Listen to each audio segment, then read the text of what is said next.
going to look back on this week as a defining week in American politics. This week, what has happened is no different than when Donald Trump walked down the golden escalator.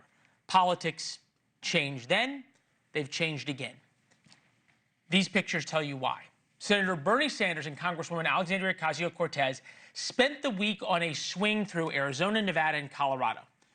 They sold out arena after arena. This is not a presidential election year. This is not a presidential election month. We are 3 years from a presidential election, and tens of thousands of people are showing up for their Fighting the Oligarchs tour.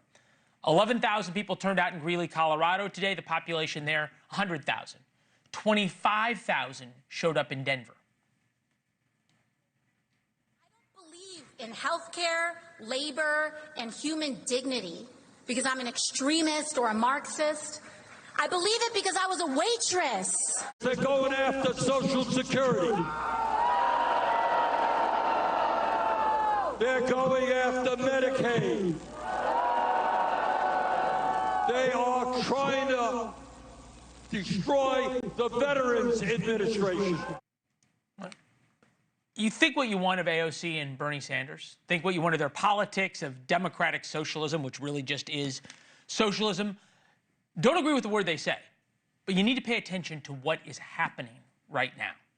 The unbridled anger of Democrats around the country should come as no surprise to Democratic leaders, but it is catching them off guard and unprepared.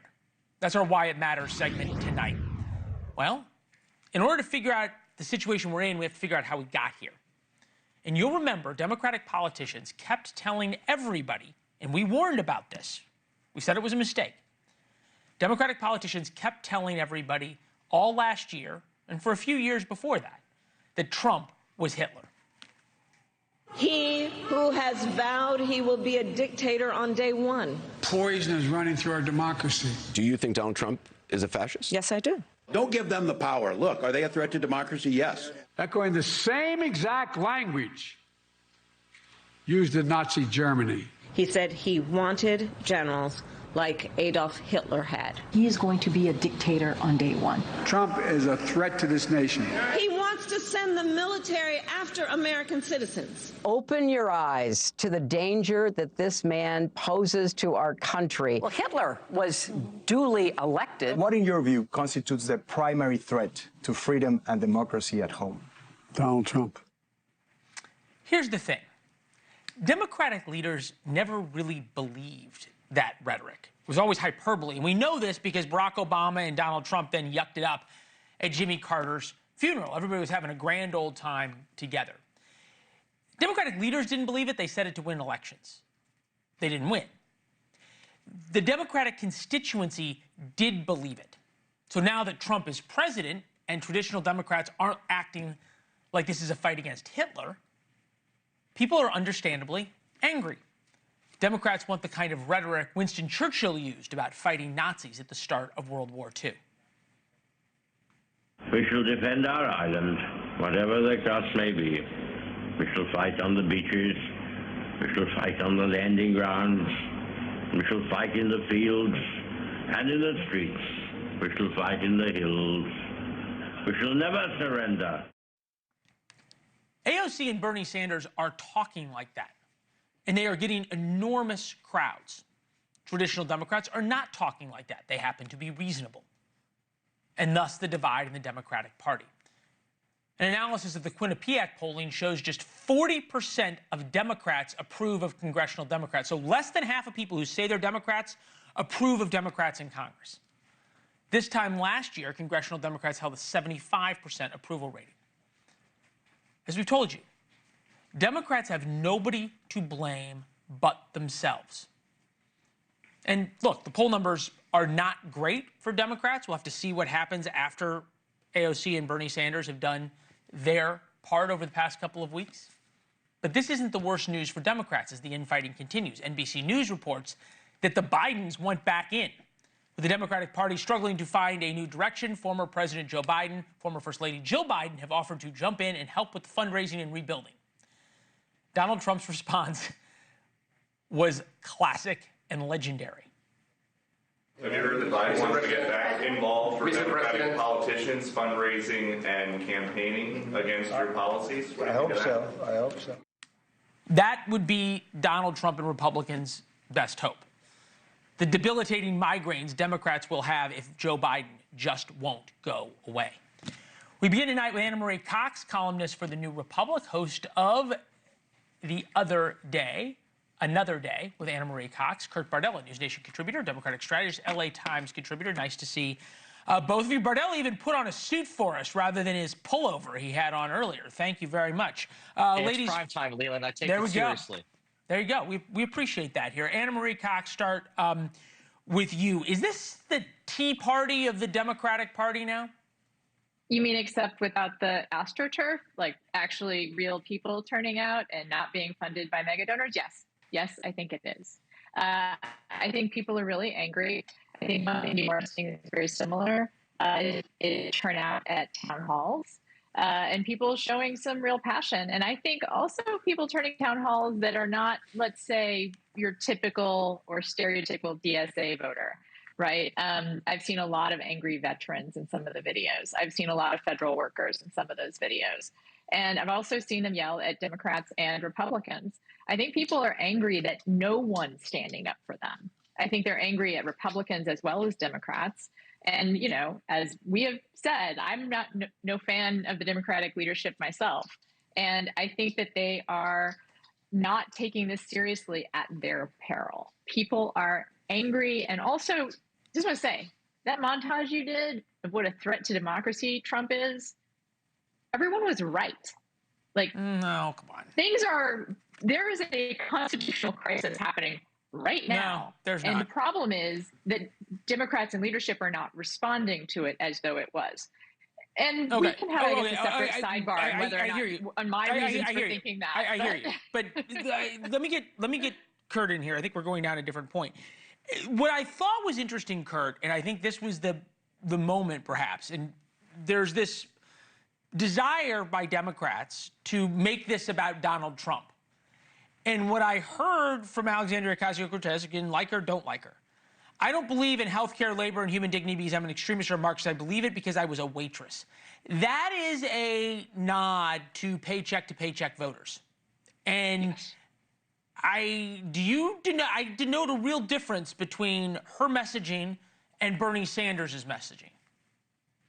Yeah, I agree. And I do think that AOC's relatability there and trying to at least give a head nod of some kind of acknowledgement to working class Americans is exactly what the Democratic Party needs to do. This is an area where they got destroyed in the election amongst all constituencies, white, black, older, younger, Latino. They lost ground amongst all working class constituencies because they don't feel like the Democratic Party is ever speaking to them. I'm not by any stretch of the imagination suggesting the Republican Party's policies will actually help them. I don't think that they will, for what it's worth. But you cannot beat something with nothing, Leland. And for too long, Democrats oftentimes come off as if they are talking down to that constituency, that they are on a higher ground and preaching to them. And I can tell you, I'm here in Dallas, Texas. These people don't want to be preached to. No, nobody likes to be preached to. Look, nobody likes to be called a racist who clings to their guns and religion or deplorable or garbage or anything else. That doesn't work. Marie, I'm going to challenge you to answer this next question without saying the word Donald Trump or referring to him in any shape or form. Do Democrats or whoever the next wave of Democratic leadership is going to be, because Bernie Sanders will not be the standard bearer, do they need to explicitly distance themselves from, and I will put this in a large tent, all the woke junk? I think they need to campaign on the idea that the current thing that is happening in the government, which is the decimation of the federal infrastructure, is hurting everyone. And that people are going to suffer, and we need an opposing party to help keep people from suffering beyond the point that we're going to inevitably get to. Aren't there a lot of people who believe that they are suffering because of the federal infrastructure, Fighting for the establishment. This isn't about fighting oligarchs. I would argue the anger that exists all over the country right now is at the establishment, is the feeling that people are out for the establishment. How is defending the establishment a winning strategy? I mean, you tell the people who'll stop getting their Social Security checks that they don't like the establishment. Nobody's going to stop getting their Social parks. Security. Nobody's going to stop getting their Social Security checks. Can we have a bet on this? Can we have a bet about whether or not that happens? Sure. Because I would like to make if Social Security checks stop going out, and whether or not we're going to get a constitutional challenge all the way to the Supreme Court. You also said that Trump would eventually obey orders from courts. We have seen that not happen now. That's what a constitutional crisis is. It doesn't have to go to the Supreme Court to be a constitutional crisis. You have a president simply act in flagrant violation of a court order. That is a constitutional crisis. I'm going to come back to how Democrats can make this work for them. Trump is knocking over what happened the to not using democracy. Trump's name in this? Elon Musk is knocking over the pillars of democracy. And that is actually a structure that not just protects our rights, but protects the things that people voted into being. Things like Social Security, things like the National Park System, things like the GSA. All of those exist because people voted for congressmen and senators to create those things, right? And those things are being torn apart. Okay. And let me get Kurt in here. Kurt, tell me, I believe there's a lot of America that is angry. I believe there's a lot of Democrats who are angry. I believe there's a lot of Republicans who are angry as well. People are angry. That's just the way it works. I don't think anybody's angry about the GSA. People are angry about their own perceived economic situation and how they view the government interacting with them. And that's why I think the Bernie Sanders fighting the oligarchs thing, I don't think America hates the oligarchs. I think they hate the establishment in Washington that hasn't worked for them for the past 30 years. I think that Democrats oftentimes are out of touch with the day-to-day American experience of most families in this country, which is they wake up, get their kids to school, go to work, pick up their kids, go to soccer practice, make dinner, do homework, put them to bed, do it all again. At no point in that day does what is Elon Musk up to, frankly, cross their mind. At no point in their day does what is Doe shutting down or not shutting down in Washington, D.C. At no point in their day do any of these things that Democrats oftentimes spend a lot of oxygen on cross these parents' minds. I guarantee you they're not thinking about those things. Democrats need to craft a message and a communication strategy that speaks to those people. That's the only way they're going to make inroads in elections going forward. Kurt Bardella does carpool. I have to respond to that. Okay, you get the last word. And then ideally, government is something people don't think about. You take away the Social Security checks. You get rid of the Department of Education, which, by the way, is what enables disabled kids to have functioning schools for them. Those people, those parents, a lot of them have disabled kids. When the Department of Education stops functioning and those disabled kids are not able to attend school as they were, you bet they're going to be thinking about oligarchs. You bet they're going to be thinking about the role of the federal government in their lives. The federal government is in their lives whether they know it or not, and they're going to miss it when it's gone. Okay. I feel compelled to say that in every part of the executive order about the Department of Education and in any proposal to Congress, it explicitly keeps the funding for disabled kids. That's just a fact. You can agree or disagree with what he's doing with the Department of Education, but what he says is the fact. But I will give you this at the end. What would you like the bet to be, Anna Marie? I guess. I mean, I was going to bet you about the constitutional crisis. What was the other thing the bet was on? I mean, things are falling apart. There's a lot of Social Security. Whether or not people will get their Social Security checks. I am willing to bet that there's going to be a screw up with Social Security checks. There. What's the bet? Okay. How about this? If there is a massive screw up in Social Security checks, not one or two people, but a real problem with Social Security checks, we will have you back. And you will get 2 minutes uninterrupted, okay, to just flog me.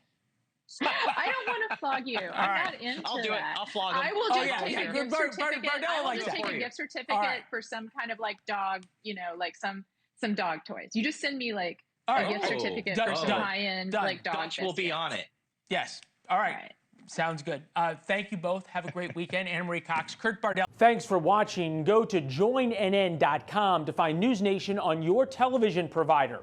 And don't forget to click the red subscribe button below to get more of NewsNation's fact-driven, unbiased coverage.